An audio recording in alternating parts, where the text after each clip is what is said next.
I normally work at the distillery in Mona. That's my bread and butter. It's been my little baby. So I love seeing all of our different distilleries. The one thing that you'll notice any farm you go to, process never changes, right? The core concept is the same across the board, whether you're in Japan, whether you're down here at the Finca, whether you're in Utah, whether you're in Canada. It might look different, concept always stays the same.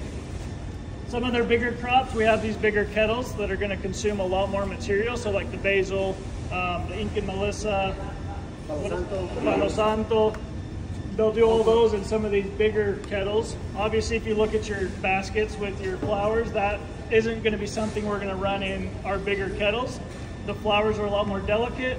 They're going to be a lot more similar to, so in Utah we have like our Melissa plants are react really similar to the ylang-ylang. You can't run them in a really big cook because they compact too much and you lose a lot of the oil in, like it just never gets released from the plant. So we're going to go downstairs in a minute. You'll see the smaller kettles that they designed and they built for the ylang-ylang, and then they can also use it for a lot of different products, and it's a lot smaller scale.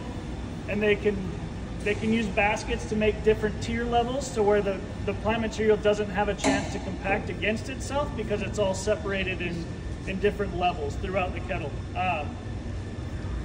Basil is normally 2.5 hour cook.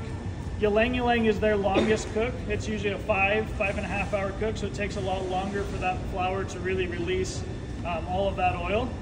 A lot of their other ones are going to be similar to that 2.5 hour range. So not terrible, but it takes a little bit of time, right? It's a patience game.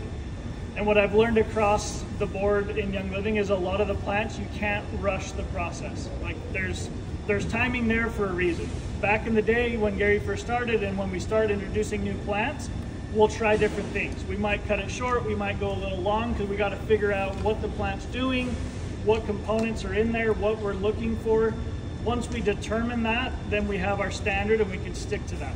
We can kind of we stay within the limits, or you compromise the quality of the oil. You might get more one way or the other, but that quality gets compromised and then you're losing the whole core concept of what we're trying to do, right? So any questions from up here, what we've seen? One or this open one, feel free, either one works. You guys can dump your flowers in, and then the baskets. We'll just start stacking the baskets over here against the wall. So on one picture, right? Up there you have upstairs, you have downstairs. There's different levels. You have to piece it all together. Down here, the puzzle's all in one place. So we have our kettle. This is the same thing they're throwing the basil in, just on a smaller scale. You can have the same steam input. So we're going to have steam coming through the bottom of that kettle. It will rise through the material, breaking it down and opening up the pores of the plant and extracting the oil. The way I look at it and the way I've always compared it, that seems to be the easiest comparison in my mind, is similar to you stand outside in the sun, the pores of your skin open and you sweat.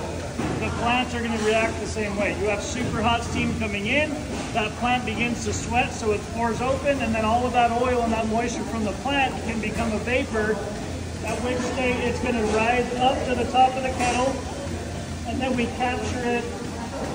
We'll look at these back here. These are a better example. Hector's a good model right there by it. So, so you have the condenser that he's holding like a little baby right there. That is where all of the vapor is going to go into the condenser, and we have cold water constantly flowing around that condenser.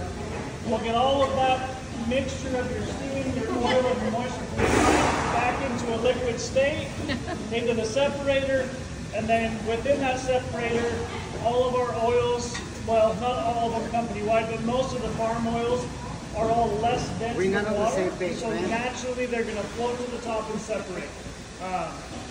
So it makes it super easy to pull them off.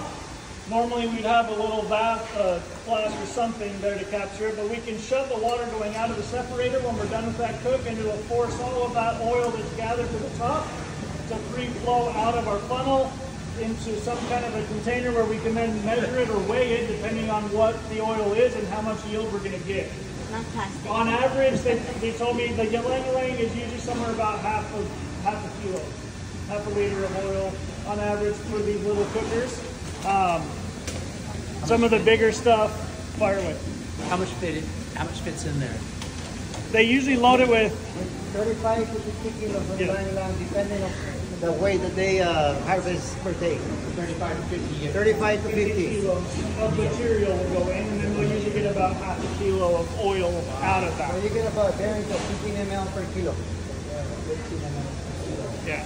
And then you have other stuff like in those bigger kettles, obviously your yield's going to be a lot higher. I think you said basil's usually somewhere around like the 5 or 6 kilo range. So that's going to be a lot better average overall, but it also takes a lot more plant material to fill one of those.